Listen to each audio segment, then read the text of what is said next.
Hello. Tonight's story's called Penguin Pete. We had another Penguin Pete story a while ago. Once upon a time, there was a colony of penguins living happily together in the Antarctic, and the youngest penguin was called Pete. He was so small, the other penguins called him Pint-sized Pete. Don't worry, said Pete's mother. All penguins are pint-sized when they're young. One day you'll grow bigger, and then you'll be able to swim in the sea with the rest of us. Pete thought the grown-up penguins looked beautiful swimming in the sea, and he wanted to grow up fast so he could join them. But when the penguins came back to the evening and waddled clumsily to their nesting places, Pete couldn't help but laugh. They looked so funny. Grown-up penguins can't move about on snow and ice any better than pint-sized Pete.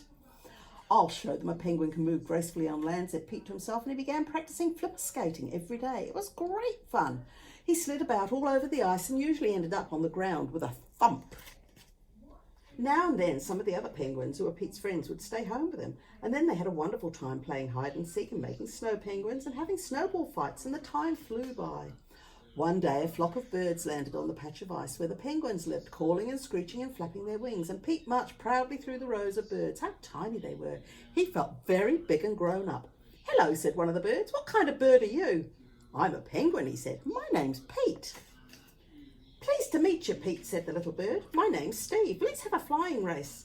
"Don't be silly," said Pete. "I can't fly."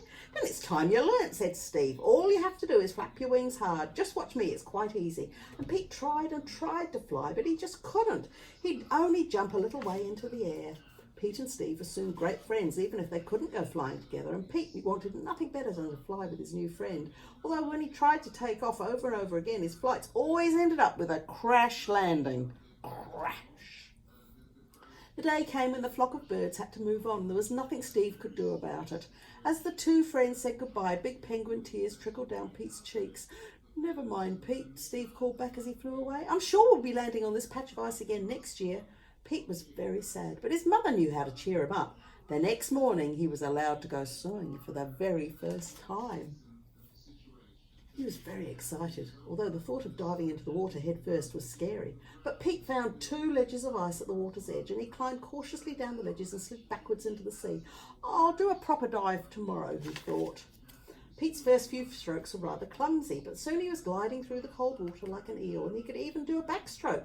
He came last in most of the swimming races, but he lost when the penguins played their games, but he was always a good loser. He never tired of looking around at all the fish and seaweed, and there was something new around every corner of every rock. What a wonderful, mysterious place the sea was. The moon had risen by the time Pete waddled happily back to his mum. He was far too tired to tell her about his adventures. They would have to wait until tomorrow.